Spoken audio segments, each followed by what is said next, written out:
Assalamualaikum warahmatullahi wabarakatuh. Hari ini saya nak buat ulasan perlawanan di antara pasukan KL City menentang Sarawak United, yang mana KL menang 2-1 hasil jaringan daripada Paulo Josue dan juga J. Parthiban pada minit-minit akhir perlawanan, dan gol pasukan Sarawak dijaringkan oleh S. Chanturu.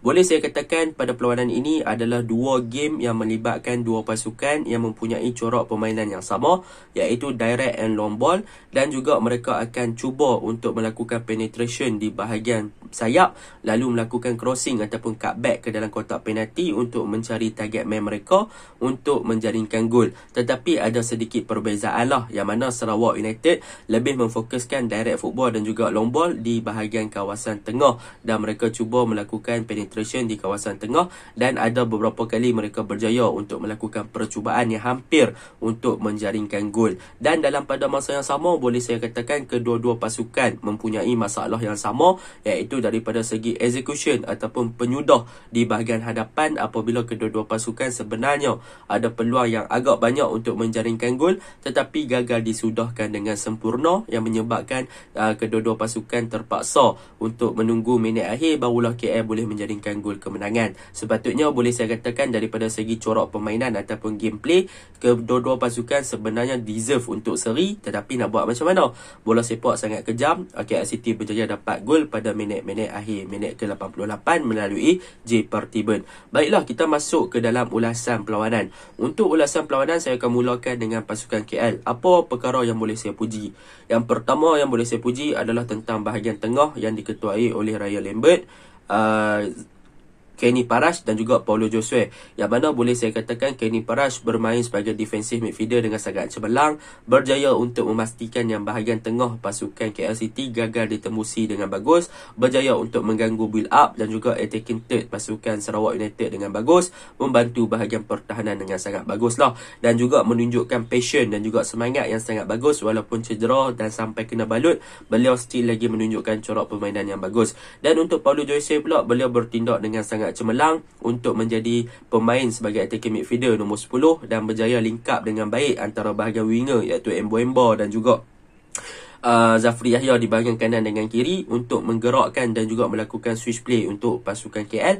Jadi memang sangat bagus, berjaya juga untuk menciptakan satu gol, dan ada beberapa percubaan lagi yang menarik tetapi gagal disudahkan dengan baiklah. Itu yang pertama. Yang kedua, apa yang boleh saya katakan tentang pasukan KL City adalah tentang perubahan ataupun pertukaran player yang dilakukan ketika second half, yang membawa masuk Hadin dan juga J. Parthiban untuk menggantikan Embo dan juga menggantikan Zafri Yahya, yang mana kemasukan Hadin dan juga J. Parthiban yang bermain di wing kiri ataupun wing kanan ini, kedua-dua player ini telah menunjukkan variasi ataupun corak serangan yang berlainan.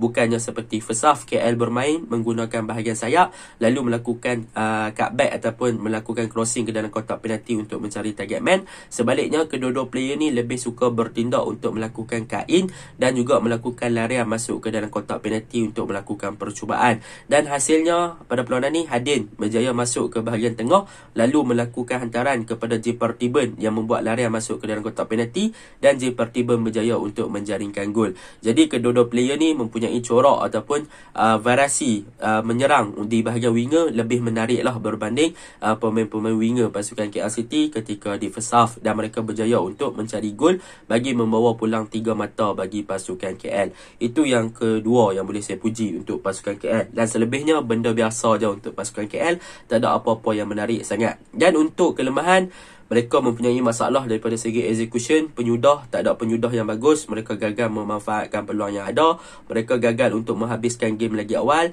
dan mereka memang sepatutnya boleh menang dengan bagus tetapi mereka gagal untuk menyudahkan. Kira execution mereka agak teruk, finisher mereka agak teruk, so mereka perlu improve daripada segi bab tu. Untuk pasukan Sarawak pula, apa yang boleh saya puji adalah tentang Syabini Alawi.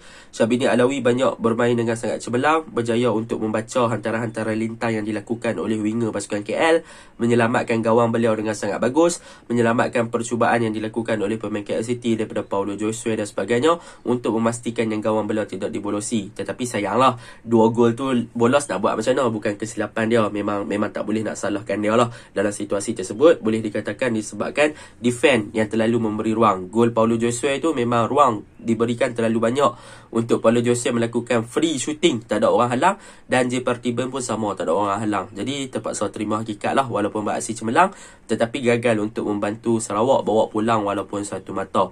Dan yang kedua, Sarawak yang boleh saya puji adalah tentang mereka punya corak serangan. Corak serangan mereka sama je, mereka attack tetapi mereka lebih bertumpukan kepada bahagian tengah.